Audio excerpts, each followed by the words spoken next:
ሰላም የተወደዳችሁ ቅዱሳን እንደምናችሁ፣ ያፌት ነኝ። ዛሬ ደግሞ ከኔ ጋር የጌታን ቃል ለመካፈል ተገናኝተናል። እንግዲህ ወደ ቃሉ ከመግባታችን በፊት ግን በጸሎት እንጀምራለን። ጌታ አባታችን ሆይ እናመሰግንሃለን። ጌታ ሆይ እስካሁን ድረስ ስለጠበቅከን፣ ስለረዳህን፣ ስላገዝከን፣ አቅም ብርታት ስለሆንከን እናመሰግንሃለን። ጌታ ሆይ ደግሞ አሁንም በፊት ቃልን ለመስማት ተሰብስበናል። ይህንን የልብህን ሀሳብ ለልባችን እንድትናገር እንለምንሃለን። ጌታ እግዚአብሔር ሆይ ከምንም በላይ ከማንም በላይ መንፈስ ቅዱስ አንተ ነህና የምታስተምረው በጌታ በኢየሱስ ክርስቶስ ስም እንድትናገረን እንለምንሃለን። ኢየሱስ እንድትናገረው አስተማሪው መንፈስ በመጣ ጊዜ ወደ እውነት ሁሉ ይመራችኋል እንዳለው ጌታ እግዚአብሔር ሆይ በጌታ በኢየሱስ ክርስቶስ ስም ወደ እውነተኛው ነገር እንድትመራን እንለምንሃለን። ጌታ ሆይ ተባረክ። ክብር ለአንተ ይሁን በልጅ በኢየሱስ ክርስቶስ ስም አሜን። እሺ ዛሬ እንግዲህ የምናወራው ስለ ዋናው ምሳሌ ምዕራፍ 1 ቁጥር 33 ላይ ባለው ቃል ተመስርተን ነውና እንደዚህ ይላል። በጌታ በኢየሱስ ስም አነበዋለሁ። የሚሰማኝ ግን በእርጋታ ይቀመጣል፣ ከመከራ ስጋትም ያርፋል ይላል። አያችሁ፣ በአንድ ቤት ውስጥ በጣም ብዙ ሰው ባለበት በቃ ጥቂት በሞላበት ቤት ውስጥ አንድን ሰው ማናገር ከፈለጋችሁ እዛ ሰው ጋር ትሄዱና ሄዳችሁ ዝም ብላችሁ አቴንሽናችሁን ካልሰጣችሁት መስማታችሁ። ለምን? የብዙ ሰው ጫጫታ አለ፣ የብዙ ሰው ወሬ ስላለ የአንድን ሰው ብቻ በቃ ያንን ሰውዬ የልቡ እንዲነግራችሁ መስማት ከፈለጋችሁ ምንድነው የምታደርጉት? ጸጥ ትላላችሁ እናንተ። ከዛ በኋላ ደግሞ ፉል አቴንሽናችሁ ትሰጡታላችሁ።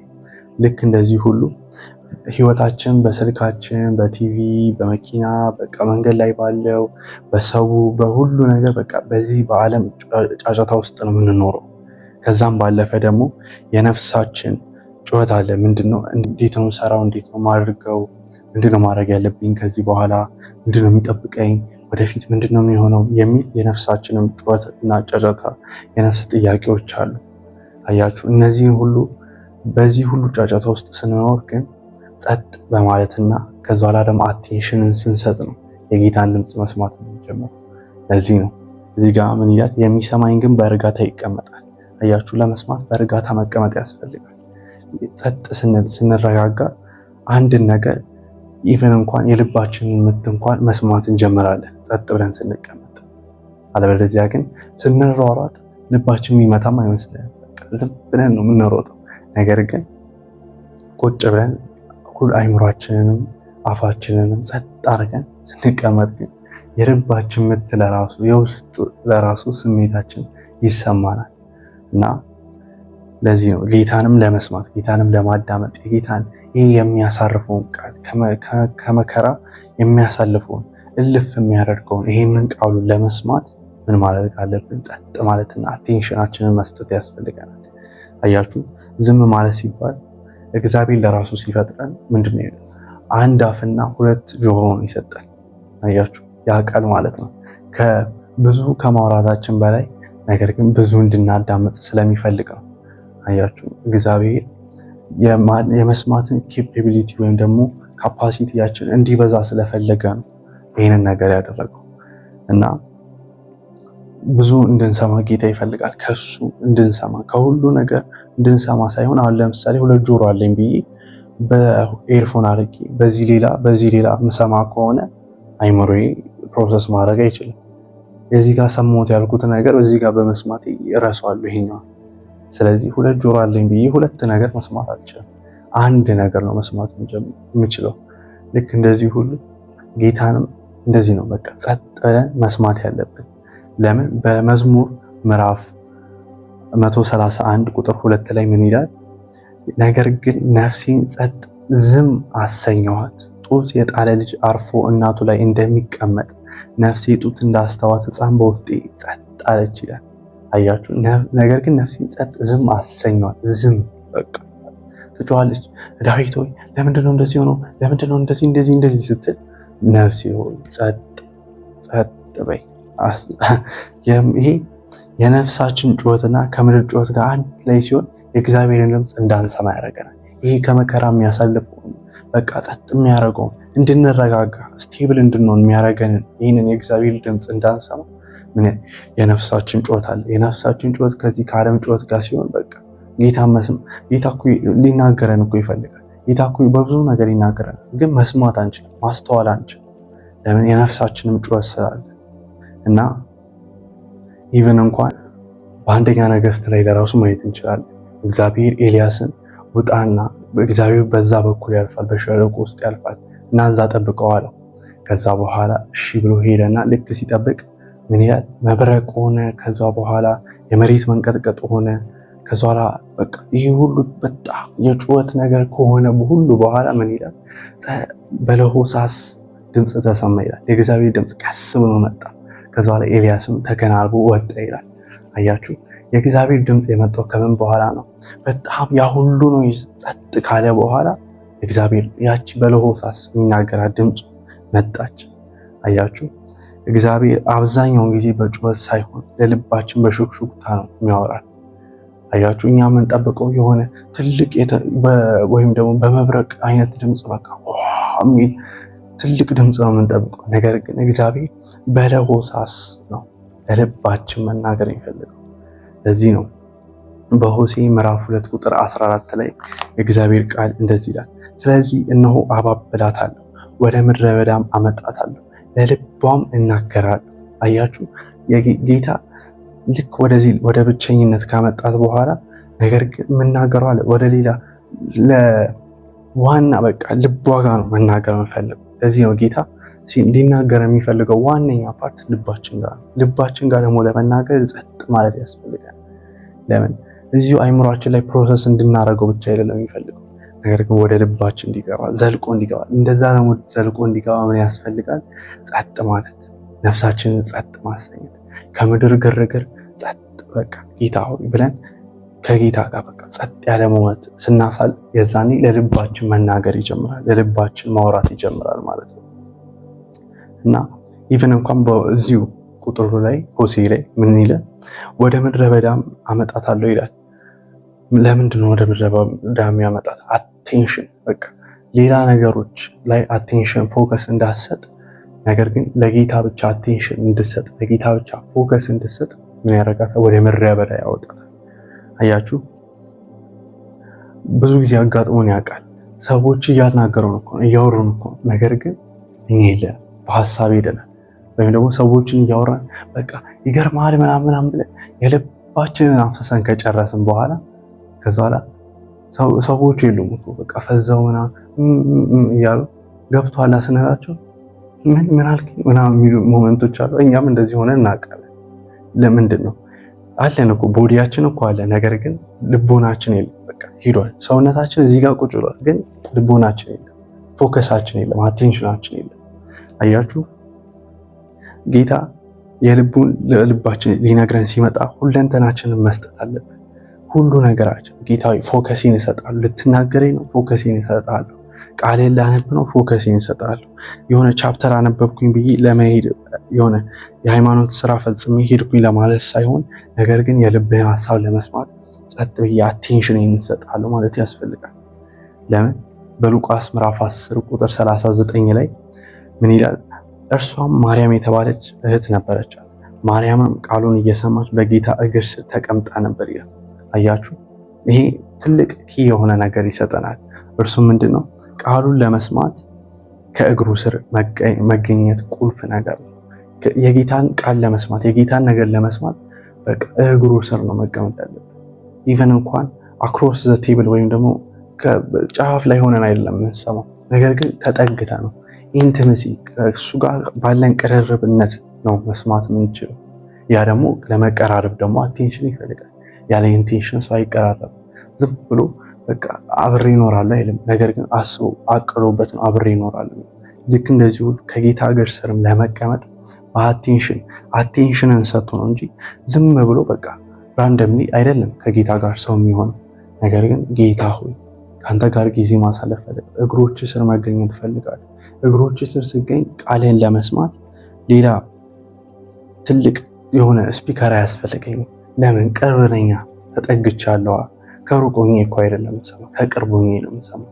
አያችሁ፣ ለዚህ ነው እግሩ ጋር መገኘት፣ ከእግሩ ስር መሆን፣ ከእግሩ ስር በቃ አለመጥፋት። የዛኔ ድምፁን ለመስማት የእሱን ቃል ለመስማት በጣም ትልቅ ኦፖርቹኒቲ ወይም ደግሞ ትልቁ ቁልፍ ነገር በቃ ያ ነው። ለምን ልክ ሌጊዮንም ያስወጣለትን ሰውዬ ልክ ሉቃስ ምዕራፍ 8 ላይ ሄደን ስናየው ምን ይላል? ኢየሱስ ካስወጣለት በኋላ ህዝቡ ሁሉ በቃ እስቲ እንየው ብሎ ልክ ሮጦ ሲመጡ የት ነው ያገኙት? ከኢየሱስ እግር ስር አገኙት ይላል። አያችሁ፣ ቀልቡ ተመልሶ ከኢየሱስ እግር ስር አገኙት። ፎከሱ ተመልሶ ከኢየሱስ እግር ስር አገኙት። አያችሁ፣ ከኢየሱስ እግር ስር መሆን፣ ከቃሉ ስር መሆን፣ ከጸሎት ስር መሆን፣ ከአምልኮ ስር መሆን። በቃ ጌታ ሆይ በአምልኮ በጸሎት በቃል ከእግሮች ስር ሆናለሁ፣ ሌላ ቦታ አይደለም የምፈልገው። እንደ ዮሐንስ ለራሱ ባገኝ እድል ቢኖረኝ ደረት ስር ብጠጋጋ ቃልህን ለመስማት ነው፣ ድምፅህን ለመስማት ነው። አያችሁ፣ አቴንሽን ይሰጣል፣ ሁሉ ነገር ይሰጣል ብለን ስንቀርበው ጌታ መጥፎ አይደለም፣ ጌታ ክፉ አይደለም፣ መልካም ነው። እሺና እኔ እኮ ለመናገር እፈልጋለሁ ብሎ የልቡን ሐሳብ ለልባችን ይነግረናል። ይሄ ግን የሚሆነው በምንድን ነው? እግሩ ስር በመቀመጥ እሺ በማለት በእርጋታ በመቀመጥ ጸጥ ብሎ በመቀመጥ ዝም በማለት ከዛ ላይ ደግሞ አቴንሽን ፉል አቴንሽን በመስጠት። አያችሁ ጌታ በብዙ መንገድ ሊናገረን ይችላል። ለምሳሌ ያነበብነውን ቃል የማናሰላስለው ከሆነ በጸሎታችን ጊዜ እኛ ብቻ አውርተን የምንነሳ ከሆነ በዕለት ተዕለት ህይወታችን ላይ በሚያጋጥሙን ነገሮች ጌታ ሲያወራን አወራኝ ጌታ ተናገረኝ ብቻ ብለን የምንሄድ ከሆነ ነገር ግን እንዴ ጌታ ሆይ ተናገርከኝ እኮ ብለን የሆነ ፖዝ ማናረግ ከሆነ ሰሙን እንጂ ወርቁን አናገኘው። አያችሁ ጌታ ሊነግረን ለልቡ ሊነግረን ያለውን ነገር ሰሙን ብቻ የሆነ ተናግሮናል ብለን እኮ በቃ አይምሯችን ተቀብሎታል፣ ግን ወደ ልባችን አይገባም። ይሄ ፉሊ አቴንሽን ማንሰጠው ከሆነ የእውነቴን ነው የምላችሁ ሰሙን እንጂ የምናገኘው ወርቁን አናገኘው። ወርቁ ነው ዋናው። ጌታ ለኛ ያሰበልን ምን አለ? ልክ ኢየሱስ ለራሱ ለደቀ መዛሙርቱ ሲነግራቸው እናንተ የሰማይ ሚስጥር ተገልጦላችኋል አላቸው። አያችሁ ኢየሱስን በመስማት ነው የኢየሱስን ቃል ኢየሱስ ምን ትለኛለህ ዛሬ በማለት እኮ የሰማይ ሚስጥር ማወቅ የሚቻለው። ለዚህ እኮ ነው ቃልም አንብበን በቃ አንብቤ አነበብኩኝ ብዬ ቶሎ ዘግቼው የሚሄድ ከሆነ ነገር ግን ጌታ ሆይ ይሄ የተናገርከኝ ቃል እኮ ብዬ የቃሉ መገለጥ ወደ ጸሎት የማይመራኝ ከሆነ ጸሎት ላይ ደግሞ ዝም ብዬ በቃ የሆነ የራሴን ሐሳብ የራሴን ፈቃድ የራሴን ጥያቄ ብቻ ዝርግፍ አድርጌለት የሱን የልቡን ሳልሰማው መንፈስ ቅዱስ ለልብ የሚያወራኝን ነገር ሳልሰማው ጥዬ ተነስቼ የሚሄድ ከሆነ ከዛ በኋላም ደግሞ መንገድ ላይ ሄጂ በቃ ምንም በቃ ፎከስ ሳላደርግ የሆነ በቃ መንገድ ላይ በሚያጋጥመኝ ነገር ከሰዎች ጋር ባለኝ ኢንተራክሽን ጌታ በቃ ልክ ሲናገረኝ የሚሄድ ከሆነ ምንድነው ሰሙን በቃ ጌታ ይናገራል ብዬ አምናለሁ፣ ግን ልቤ አይሰማው፣ ወደ ልቤ አይገባም። ልቤ ውስጥ መግባት አለበት፣ ልባችን ውስጥ መግባት አለበት። አያችሁ ጌታ ይህን ያለ ለእኛ መናገር በብዙ መንገድ ይናገረናል፣ ግን ስንቱ ሰው ነው የሚሰማው? ከሰማው ውስጥ ሰው የትኛው ውስጥ ነው ወደ ልቡ የሚገባው?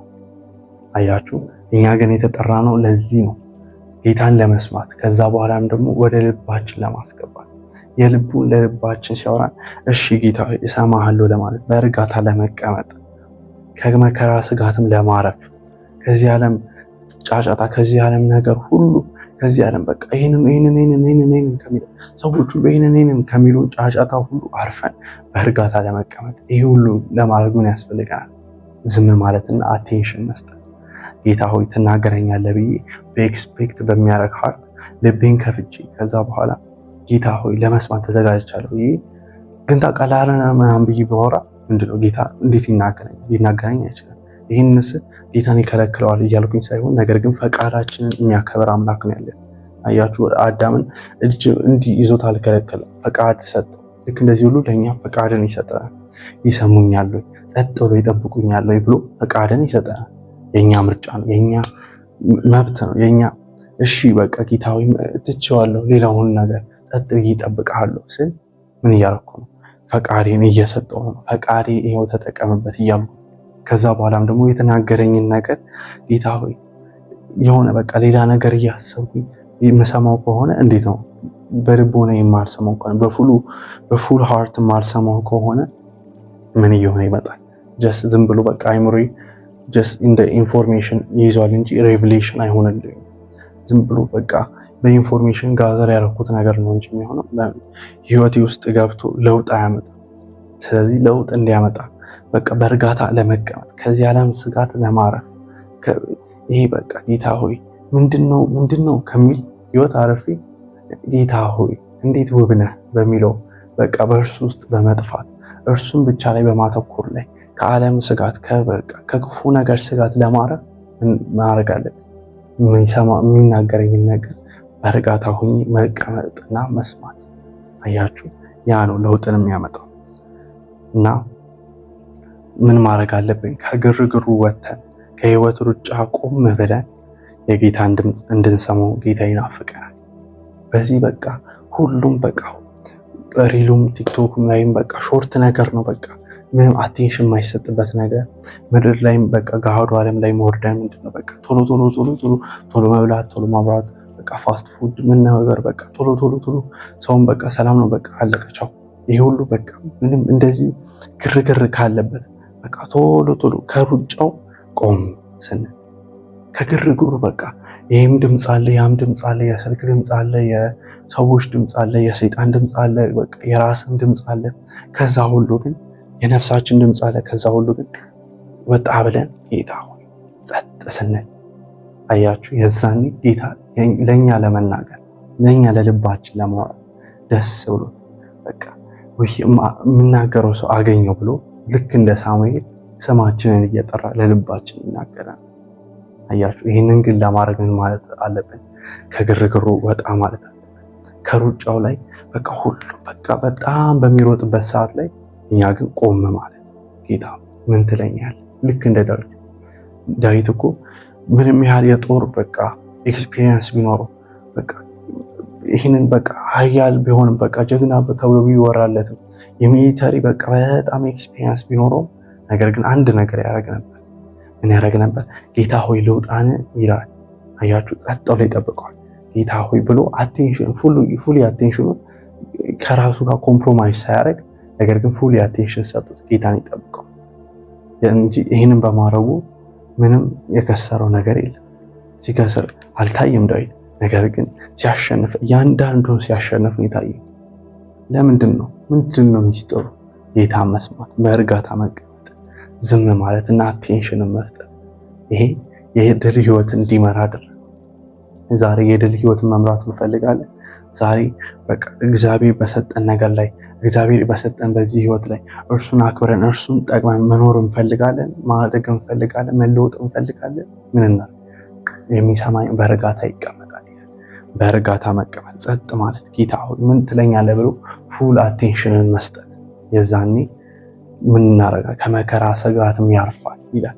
ስለዚህ እናርፋለን። ችግሩ አለ፣ ምን ነውጡ አለ። ነገር ግን ልክ እንደ ጴጥሮስ ምን እናደርጋለን? በማዕበሉ ላይ መራበድ እንጀምራለን። አያችሁ፣ ምንድነው ማዕበሉ ይቆማል ማለት እኮ አይደለም። ነገር ኢየሱስ አለ ማለት ማዕበሉ የለም ማለት አይደለም። ይኖራል። ነገር ግን ከማዕበሉ በላይ እንድንኖር የሚያደርገን ምንድነው? የጌታ ድምፅ። የጌታን ድምፅ ለመስማት ደግሞ ጸጥ ማለት ያስፈልጋል። ምን ትለኛለህ ብዬ እኔ ማውራት አይደለም የሚጠበቅብኝ፣ ነገር ግን ጸጥ ብዬ ሪሲቭ ማድረግ ነው የሚጠበቅብኝ። ልክ እንደዛ ሁሉ እሱ ሲናገረኝ ደግሞ በሌላ ነገር ተወጥሬ ሌላ ነገር እያሰብኩኝ አይደለም፣ ነገር ግን እርሱን ለመስማት እሱን የሚናገረውን ነገር ለመቀበል ፉል አቴንሽን ሙሉ ማንነቴ መስጠት ነው ያለው። የዛኔ ምን ይሄ ነው በቃ ህይወታችንን የሚለውጠው ነገር። ለምን በዮሐንስ ምዕራፍ 10 ቁጥር 27 ላይ ምን ይላል?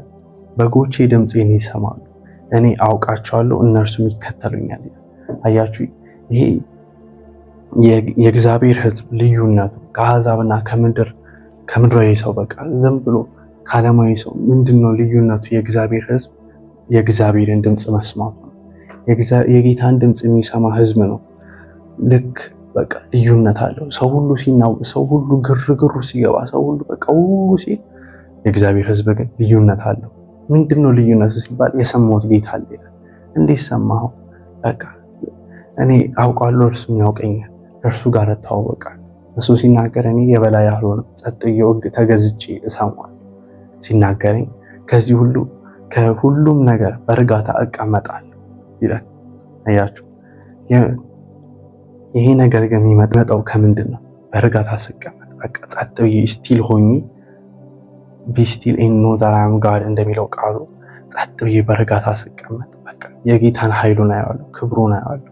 ከዛ በኋላ ከዚህ ዓለም መከራ ከዚህ ዓለም ችግር አልፌ የሰማዩን ነገር ማየት ጀምራለሁ። የዛኔ ህይወት ይቆማል ማለት አይደለም። በቃ ግርግሩ እንዳለ ነው፣ ጭንቅልቁ እንዳለ ነው። ነገር ግን እኔ ምንድነው ፊክስ ማድረገው ልክ ጳውሎስ እንዳለው በላይ ያለውን ነገር እሹ እንዳለው ልቤ ገቡ ባለበት ልቡ በዚያ ነው እንዳለው ኢየሱስ በቃ እላይ ነው ብዬ ከዚህ ዓለም ነገር ያለፈ ህይወት መኖር ጀምራለሁ ማለት ነው። ይሄ ሁሉ ግን ተጠቅልሎ ከምንድን ነው የሚጀምረው? በእርጋታ ከመቀመጥ እርሱን ከመስማት። ማርያም አልከሰረችም። ማርያም ከኢየሱስ ጋር በመቀመጧ የሆነ ያመለጣት ነገር አልነበረም። የሆነ ግርግር ነበረ፣ የማርታ ጩኸት ነበረ፣ ነበረ። ነገር ግን መልካሙን ነገር መርጣለች፣ ከእርሷም አይወሰድም ተባለ። ምንድነው ልዩነቱ? ከጌታ እግር ስር ተቀምጣ ጸጥ ብላ ፉል የአቴንሽን ሰጥታው ስትሰማ እና ዛሬ ጌታ ይጋብዛችኋል፣ ጌታ ይጠይቃችኋል። እስቲ አቴንሽኑን ስጡ። ጌታ ሆይ ተናገረኝ ተናገረኝ ተናገረኝ ብለን ጸጥ ማንል ከሆነ ጌታ ሆይ ተናገረኝ ተናገረኝ ብሎ ከዛው እርሱ መናገር ሲጀምር በሌላ ነገር ሐሳባችን የሚወሰድ ከሆነ ቃል የምናነበው ስልክ ይዘን ሌላ ነገር እያየን ከሆነ ቃል የምናነበው ከሌላ ሰው ጋር እያወራን ይሄ ሼር እያደረግን ሳይሆን ነገር ግን ለልቤ ትናገረኛለህ ብዬ ነገር ግን ብቻዬን ቁጭ ብዬ ለብቻዬ ማለት ሰማው ከሆነ የማላነበው ከሆነ ነገር ግን በቃ ዝም ብዬ በፋስት ፔስ በሆነ ህይወት ላይ ምሯራት ከሆነ እንዴት ልሰማው ይችላል? ልሰማው አልችልም። ጌታ ደግሞ ብዙውን ጊዜ የሚናገረው በምንድን ነው? በለሆሳስ ድምፅ፣ ስቲል በሆነ ቀነስ ባለ ድምፅ። ብዙ ጊዜ በጮታ አይናገረን፣ ነገር ግን ቀስ ባለ ድምፁ በተረጋጋ ድምፁ ልባችን ውስጥ ይናገርና በፈርምሊ ወይም ደግሞ ጸንተን እንድንቆም ያደርገናል። ስለዚህ ዛሬ ጌታ እንደተናገራችሁ አምናለሁ። በቃ ከግርግሩ በቃ ከሩጫው ቆም ብለን ጌታን መስማት፣ ቆም ብለን ጌታን ፉል አቴንሽናችንን መስጠት፣ ዘም ማለት መጠበቅ እሱ። ከዛ በኋላ የዛኔ ከመከራ ስጋት ሁሉ ማለፍ እንችላለን ማለት ጌታም ይረዳናል። እንጸልያለን። ጌታ ሆይ እናመሰግናለን። ጌታ ሆይ ደግሞ በቃል እንደተናገርክ እንለምናለን። አባቶ መረጋጋት እንድሰጠን፣ ዝም ማለት እንድሰጠን፣ ከአንተ መስማት እንድሰጠን ጌታ እንድታበዛለን።